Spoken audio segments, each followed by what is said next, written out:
waaw gis ngeen ba léegi ñooy toog ak ki nga xam ne mooy 5 tonnes waaye man lu ma jaaxal jamono ji dafa mel ni moom dafa fay ay butéel moo baaxatu wala sëriñam bu ko digaloon saraxu basan bi moo fi nekkatut temps yi nag Laurent Ndiago mais saa yow xanaa sax da ngaa fay.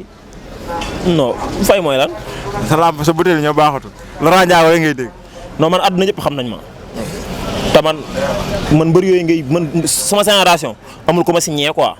man amul benn boy bi préparé combat ñàkk ci 200000 man juróomi benn million laa ñàkk juróom benn million 75 mara laa engagé ñaari saakoy poobar laa jënd saakoy poobar moo gën a seer rek si àdduna loolu sarax yooyu may génn gisoo ko koy génne est-ce que comprendre fi ma la waxee ñooñu du mën a mais dama ne du question xam nga tey mënoo nekk si contrat en tout le temps chaque jour ngay génn quoi dafa am loo xam wóoru ko ndax xamul tax man damaa wax ba àdduna xam ma kon li ma waroon prouver mooy sama diggante sama adversaire xam nga la ma ko waxoon ci signature laa koy waxaat arbitre dafa war ne prix wàcc loxo ma duma ko daan ko war ne ko man taxoo maa jóg loolu moo nekkoon rêve bi yaa ngi dégg mais nekkuma si isaan tout le temps fu may wutee bës bu dee ampleur suñu borom may na ma ko ndax fu ma borom dana xam ne kii dof la quoi borom sem3 yi ne borom cere 6 ans xam nga comment ma loolu may suñu borom la borom lan nga wax.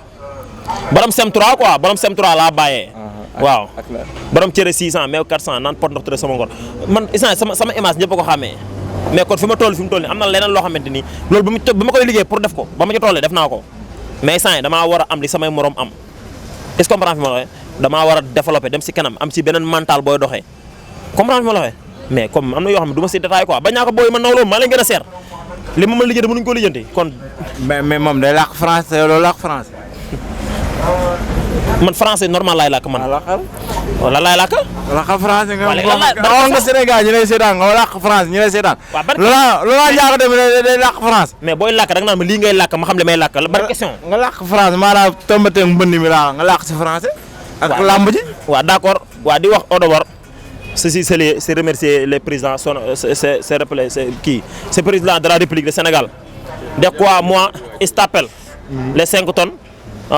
c'est donne les poignets c'est le vœu de voix c'est donne les leaders les Guédiawaye pourquoi c'est les 5 tonnes borom 1997 6e mois 3e jour hôpital Ndamatou quand venez c'est moi les poulets d'off c'est les Guédiawaye c'est les Balésar c'est le donne les fous les derrière ndax moi c'est le porte de voix comme c'est le porte de voix qui demande la Dieu il demande l'eau il est beaucoup de comme les galets c'est donne inondation quand venez comme c'est le donne les inondations comme quand venez c'est le président c'est donne les arrangez-toi c'est le tous les jeunes quand venir c'est le tous les pères ak c'est les grands-pères ndax il est malade c'est quand venir c'est donne les ndox ke jàngoro c'est pas bon pourquoi c'est pas bon ndax c'est donne les tous les coronavirus quand venir c'est les saleté c'est yokku jàngoro kon quand venir comme c'est le donne les événements c'est le président quand venir c'est le donne les poignées c'est les enrancés comme les entourages les Macky Sall quand venir c'est le donne c'est civilisation c'est banlieue c'est toi qui les quitte la l'eau ndax il faut demander la Dieu il est prié qui demande il est l'eau pourquoi c'est toi les hôtes yaa venu y a pas de les hôtes kon pourquoi y a pas de taw les heures ndax c'est toi les taw les 4 heures les taw les 17 heures c'est bon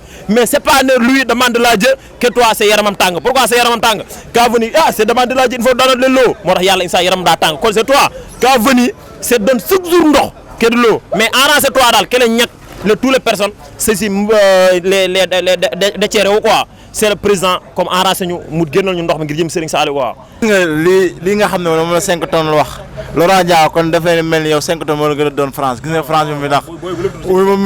wuy ma nag may da ngaa làkk sa français. te Laurent Ndiago moo xew. Laurent Ndiago moo xew moo làkk français. waaw moo làkk français ñëpp dégg ko. waaw yow yaa ngi nii tey nga làkk français nga wax ne yaa gën a jàng booy bi. waxuma cadre man damaa def sama discours. di wane ne man porte de voix la am naa droit am na ñoo xam sama ginnaaw lañ bootu. moom tamit porte de voix la. fu mu nekk porte de voix. waaw Laurent Ndiago porte de voix su waxee gars yi déglu ko. xam nga ngay jaawale. xam nga tey loolu ku ne ko mën a am 5 tonnes fi mu doon Guédiawaye ñëpp ko xam.